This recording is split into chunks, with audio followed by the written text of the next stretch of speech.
Comment réaffûter un forêt qui a été abîmé? Un forêt en métal, un forêt à métal. Il y a trois choses à savoir qui sont essentielles. Par exemple, celui-là il est abîmé, je vais le retailler. Il y a le ciseau. Première chose, il y a le ciseau. Sur chaque côté, là, on a deux ciseaux qui tournent. Il y a le ciseau et son angle. Son angle, c'est du sommet vers le bas, vers le bord, le bas inférieur, le bord inférieur, quoi, du ciseau. Cet angle, c'est ce qui détermine la pénétration dans la matière, dans le métal. Donc, plus la pénétration va être forte, plus la pente va être accentuée, donc le forêt pointu, plus la pénétration dans le métal va être rapide. Mais ça met en danger le forêt parce que il risque de casser.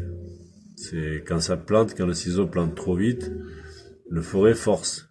Entre le bout du forêt qui est serré dans le mandrin et la pointe du forêt qui est dans la matière, il y a une résistance mécanique qui s'exerce, il y a une force mécanique qui s'exerce, il y a la résistance du matériau qui est mise à épreuve.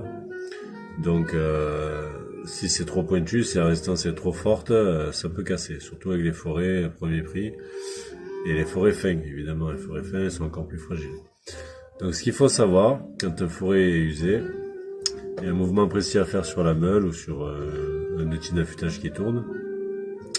Un mouvement précis rotatif qui vient meuler le ciseau de chaque côté en pente avec un petit mouvement comme ça, rotatif sur la meuleuse et en partant sur le biais, parce que la deuxième chose importante,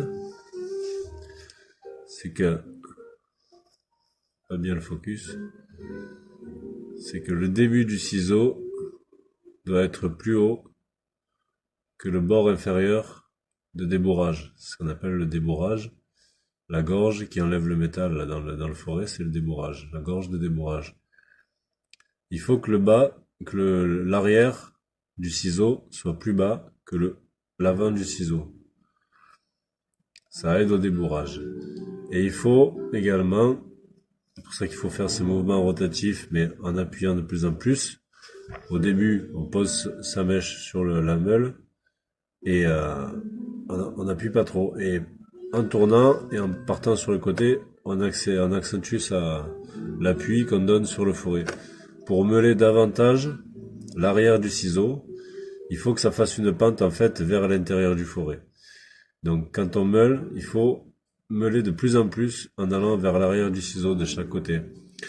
Parce que si l'avant du ciseau, la partie vraiment saillante, le fil de la lame, s'il est plus bas que l'arrière du ciseau, la pente du ciseau, ben c'est pas le ciseau qui va toucher le métal, qui va couper donc, mais c'est la pente du ciseau, la partie biaisée, c'est le biseau du ciseau qui va toucher le métal.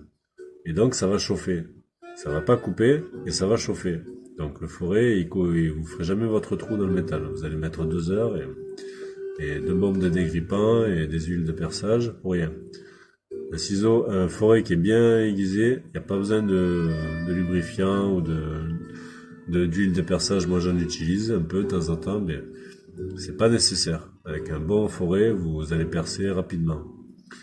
Donc je vous montre le mouvement qu'il faut faire sur la meule et je vous montrerai après le résultat sur ce forêt. J'arrive avec mon forêt un peu comme ceci, un peu vers le haut et en biais, et je tourne mon forêt en partant vers la gauche comme ça et en baissant également mon forêt de façon à ce que le sommet, l'attaque soit respectée. En faisant mon débourrage vers le bord inférieur, je tourne, je pars à gauche et je descends.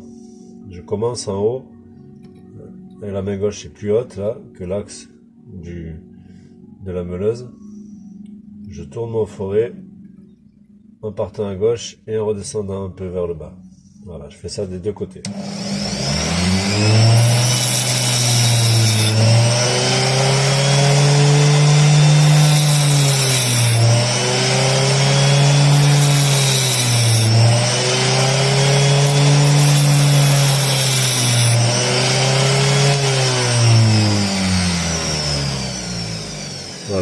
forêt est bien taillée, on va faire un test.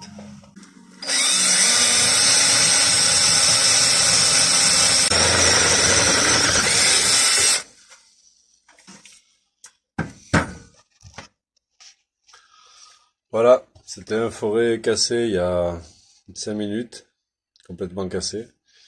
Et là, c'est un forêt qui perce.